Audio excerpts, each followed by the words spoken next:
Welcome back to our channel. Today we will dive into Louis Alexander Mountbatten.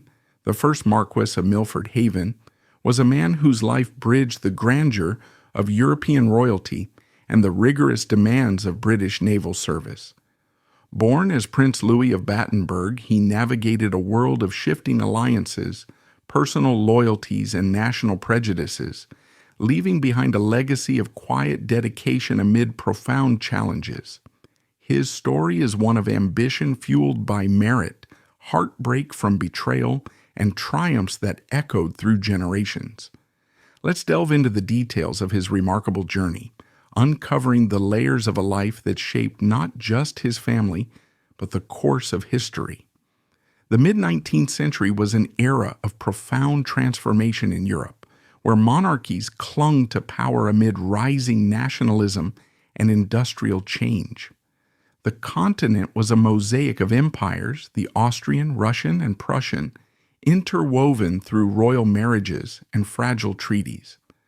Britain, under Queen Victoria, stood as a maritime superpower, its royal navy dominating the seas as steam power revolutionized warfare and trade.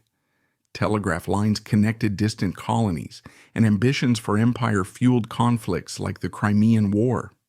It was into this dynamic landscape that Louis Alexander was born on May 24, 1854, in Graz, Styria, part of the Austrian Empire.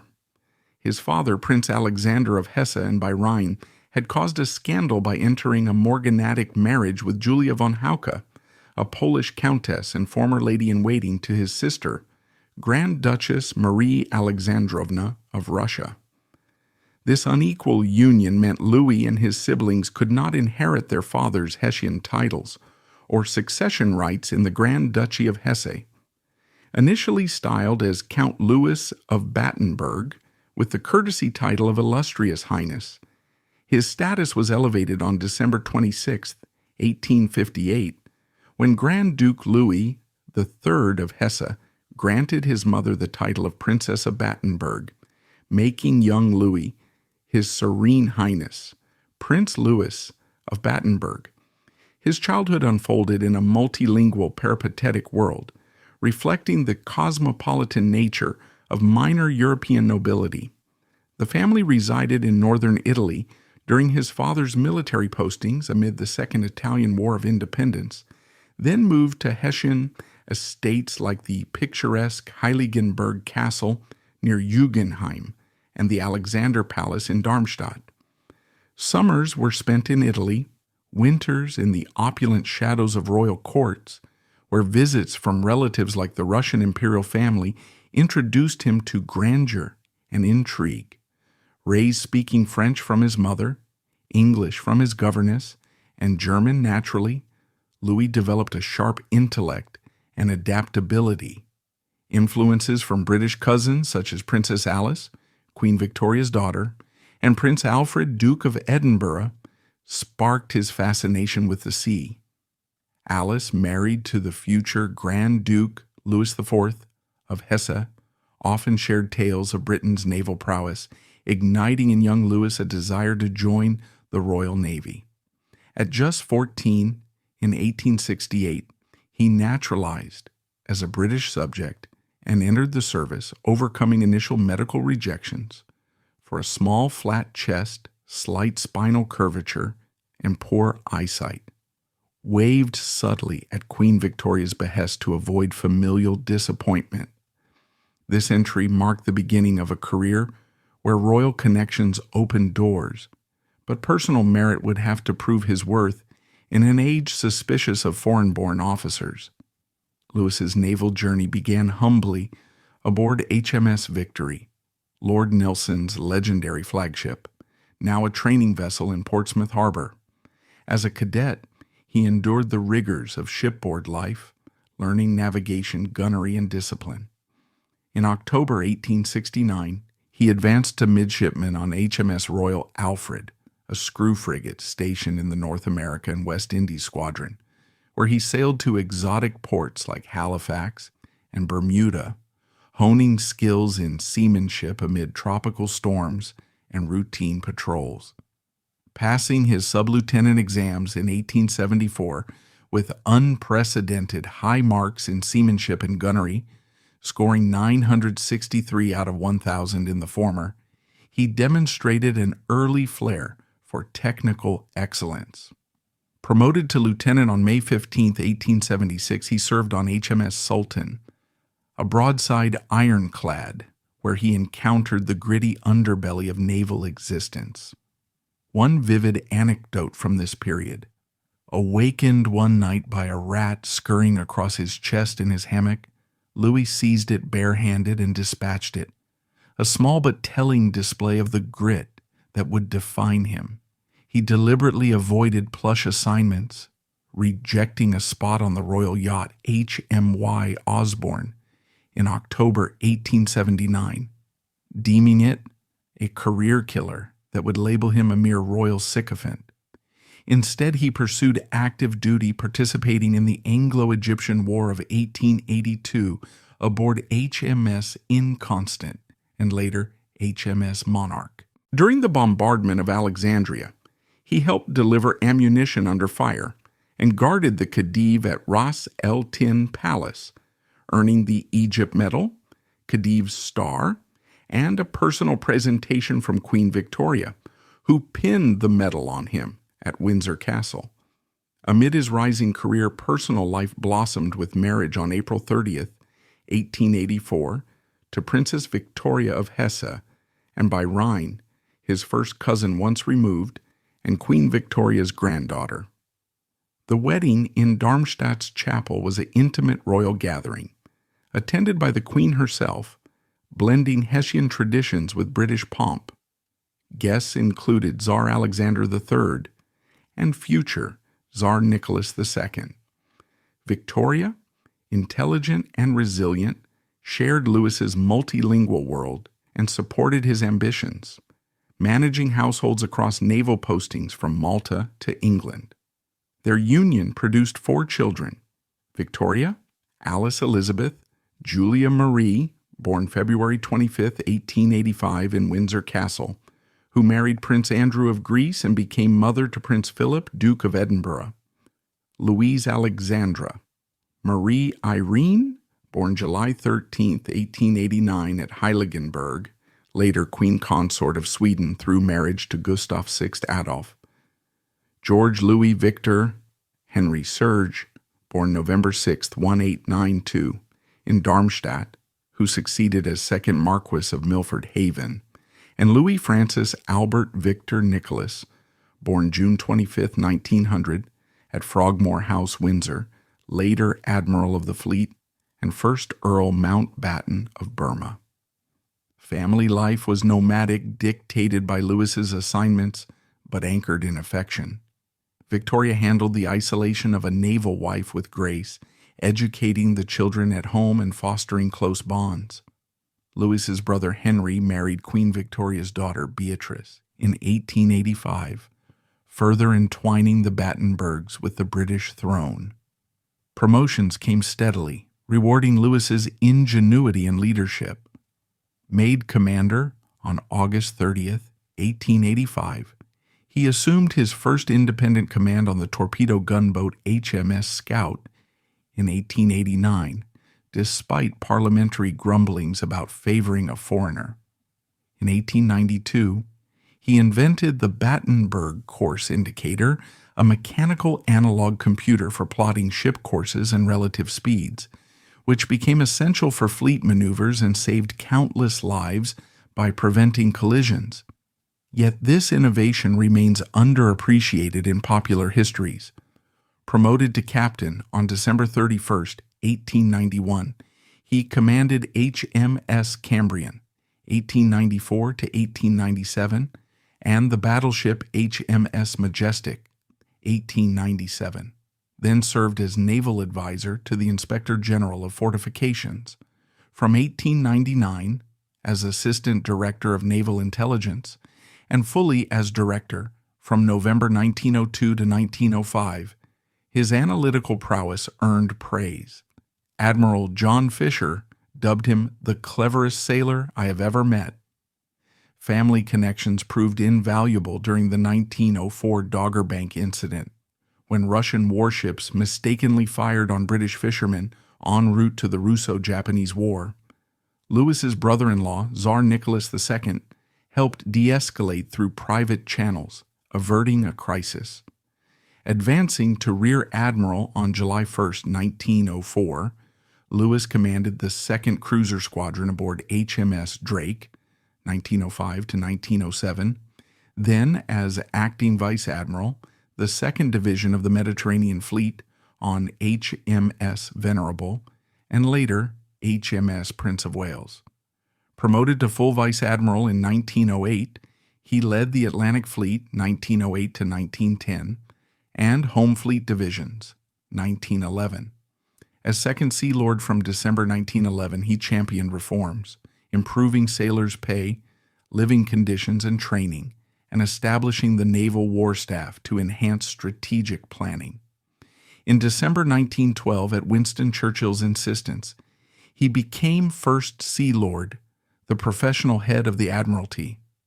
Despite press skepticism over his German roots, Louis modernized relentlessly, advocating dreadnought-class battleships, transitioning from coal to oil fuel, introducing mechanical calculators for gunnery computations, and cone signaling for fleet communications. A lesser-known highlight: in July 1909, he witnessed Louis Blériot's historic first airplane crossing of the English Channel from Calais to Dover, marveling at aviation's potential for naval warfare. As tensions mounted in 1914, he and Churchill made a pivotal call, canceling the fleet's post-maneuver dispersal on July 26, keeping it concentrated at Scapa Flow, a move that ensured readiness when war erupted on August 4th, potentially averting early German raids. Yet World War I unleashed personal storms that shattered Lewis's world. Anti-German hysteria surged, fueled by newspapers and clubs, with whispers branding him a spy despite 46 years of loyal service. Gout ravaged him physically, causing excruciating pain that impaired his focus, while slander eroded his spirit. On October 27, 1914, Churchill reluctantly requested his resignation. Lewis's response, penned in anguish, revealed his breaking point. "I have lately been driven to the painful conclusion that at this juncture my birth and parentage have the effect of impairing, in some respects, my usefulness on the board of the Admiralty." Privately, he begged Churchill, "I beg of you to release me. I am on the verge of breaking down, and I cannot use my brain for anything." To Rear Admiral Horace Hood, he confided, "It was an awful wrench, but I had no choice from the moment it was made clear to me that the government did not feel themselves strong enough to support me by some public pronouncement." He stepped down on October 28th, the same day his nephew, Prince Maurice of Battenberg, died fighting for Britain at Ypres, a heartbreaking irony.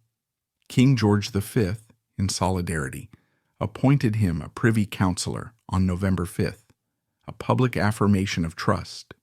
In retirement after his forced resignation from the Admiralty in 1914, Louis sought solace away from the public eye, withdrawing to the serene confines of Kent House on the Isle of Wight, a gracious residence overlooking the Solent that had become a family retreat. No longer burdened by the demands of active naval command, he channeled his restless energies into scholarly pursuits that reflected his lifelong passion for maritime history and numismatics.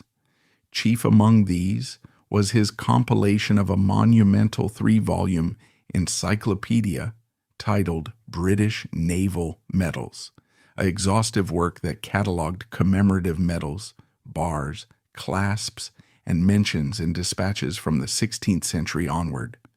Drawing on his vast personal collection of over 2,000 naval medals and artifacts amassed meticulously over decades, through auctions, gifts from fellow officers, and his own acquisitions during global voyages, The encyclopedia became a definitive reference for historians and collectors alike.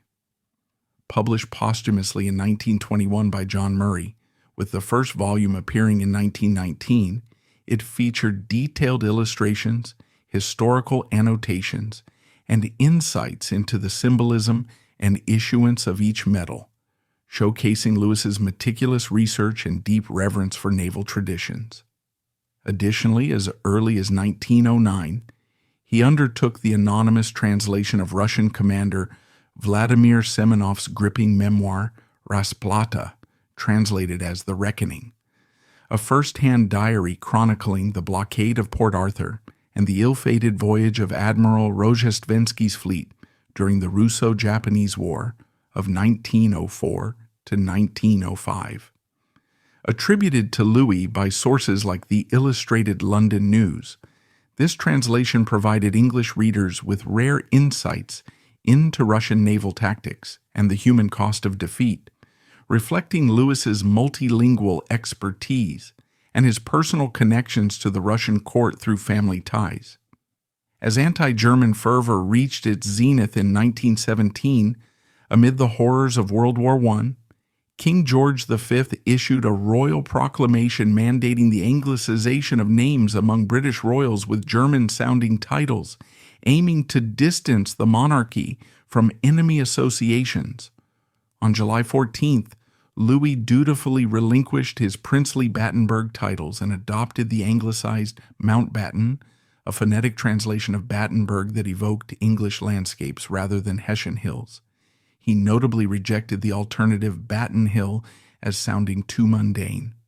4 months later, on November 7th, the king elevated him to the peerage as Marquess of Milford Haven, Earl of Medina, and Viscount Alderney, titles carefully chosen to honor naval themes, Milford Haven being a Welsh port, while fitting within the British aristocracy.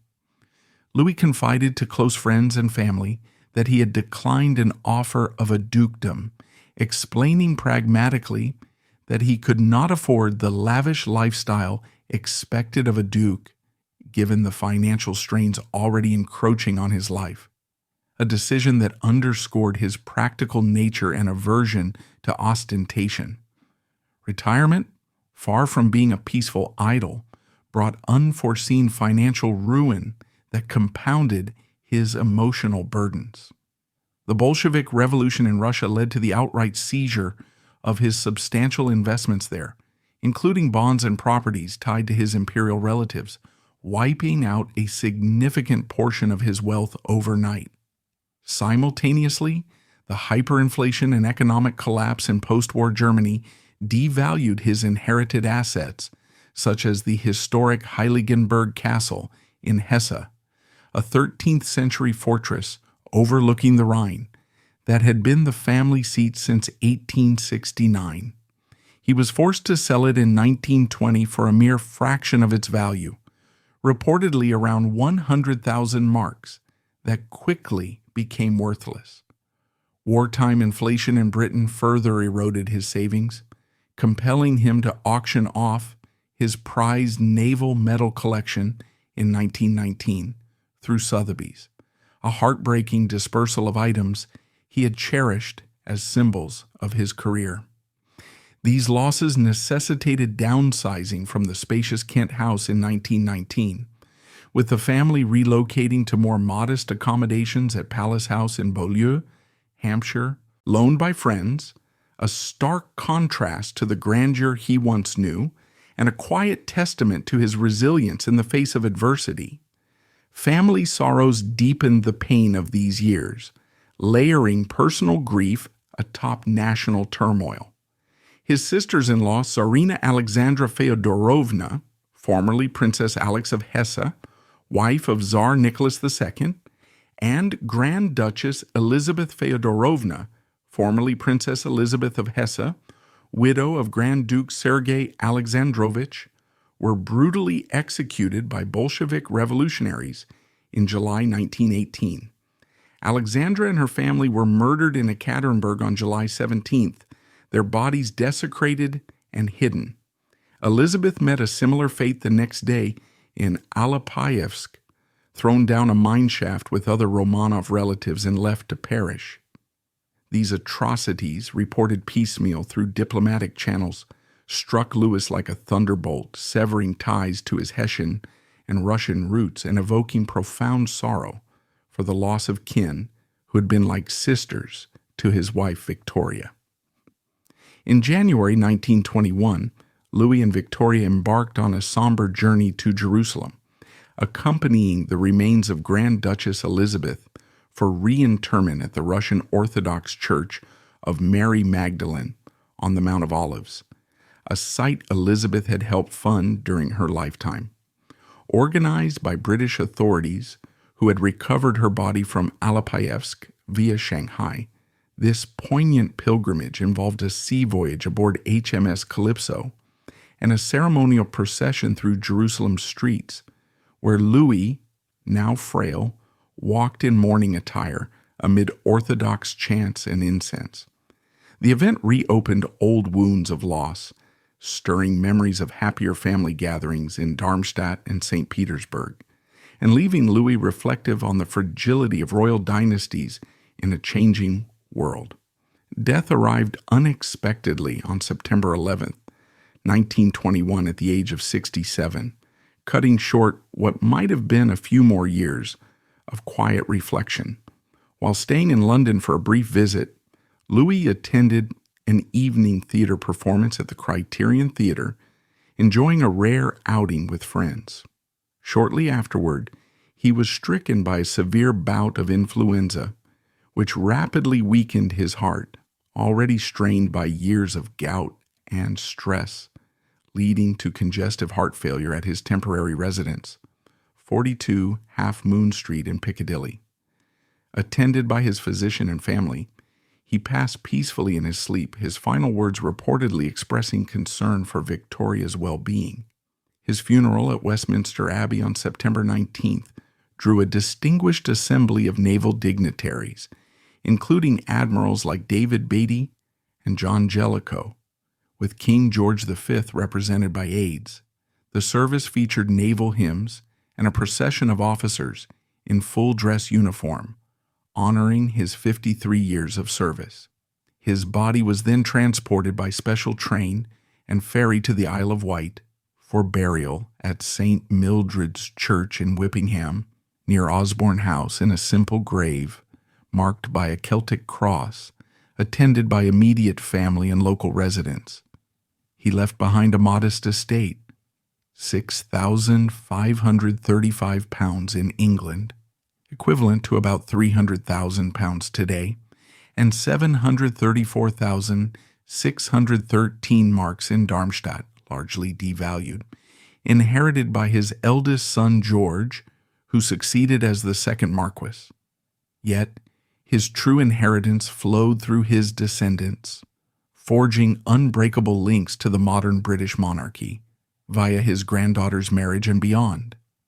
Beneath the uniform and titles, Louis was a deeply human figure, his life rich with personal warmth, hidden vulnerabilities, and moments of quiet introspection that revealed the man behind the admiral. As a father, his correspondence overflowed with affection and practical guidance, blending paternal tenderness with the wisdom of experience. To his youngest son, Dicky, the future Lord Mountbatten of Burma, he penned letters filled with naval lore and encouragement, urging perseverance through hardships much like those Louis had faced in his own youth, advising on everything from seamanship techniques to maintaining composure under pressure, often signing off with phrases like "your devoted father" to underscore their bond. One overlooked anecdote vividly reveals his early brush with mortality. On February 17, 1880, while visiting Russia as a young lieutenant, Louis joined his father, Prince Alexander of Hesse, and Tsar Alexander II, for dinner at the Winter Palace in St. Petersburg. At precisely 6:20 p.m., revolutionary nihilist Stefan Kulturin detonated a massive bomb planted in the basement directly below the dining room, killing 11 Finnish guards and injuring over 30 others in a deafening explosion that shattered windows and collapsed ceilings. The Imperial Party, delayed by a late train from the station, arrived just minutes after the blast, emerging unscathed amid the chaos of smoke and rubble. Lewis later confided in private letters to family how the incident left him profoundly reflective on life's fragility, underscoring the precariousness of royal existence in an era of anarchist threats and forever heightening his appreciation for each day at sea. Another intimate episode highlights the personal conflicts of his heritage.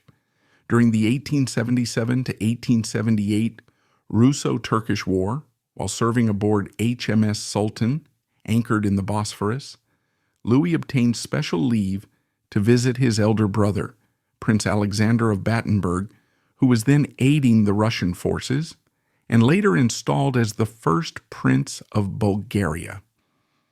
This fraternal reunion sparked a minor scandal back in Britain, with newspapers and admiralty officials accusing him of divided loyalties for consorting with allies of a nation at odds with British interests. Subjected to an official investigation, Louis was fully exonerated after providing detailed accounts of the non-military nature of the visit. But the episode starkly illustrated the tightrope he walked emotionally. Louis embodied contradictions. A prince who championed meritocracy yet suffered from birthright prejudices, craving acceptance in his adopted homeland. His marriage to Victoria was a true partnership. She not only managed their peripatetic life, but shared intellectual pursuits like discussing literature in English, their private language since childhood. Friends' quotes humanize him. Admiral Fisher praised his intellect, but privately, Louis admitted frailties, as in 1914 when gout and stress led him to doubt his endurance, writing of his breaking down, a striking lesser-known fact. In his twilight years, facing poverty, he discreetly pawned family heirlooms, including silver from Hessian ancestors, without a whisper of complaint, embodying stoic dignity that masked inner turmoil. Another emotional revelation? His grandson, Prince Philip, later reflected that Louis's forced resignation broke his heart, a poignant echo of inherited grief. As Philip himself adopted the Mountbatten name in 1947, perpetuating the legacy amid his own identity struggles. Louis Alexander Mountbatten was, at his core, a sailor who charted through history's gales with steadfast resolve. His narrative transcends mere biography. It's a profound reflection on endurance amid betrayal, loss, and transformation. By exchanging a foreign princely mantle for a British naval ethos, he forged a legacy of unwavering loyalty that continues to navigate forward. In contemplating his path, we find a timeless admonition. Amid tempests, steer with dignity, for it is in such voyages that the human spirit's fragile beauty truly shines. Thank you for exploring this tale. May it inspire thoughtful reflection on lives richly lived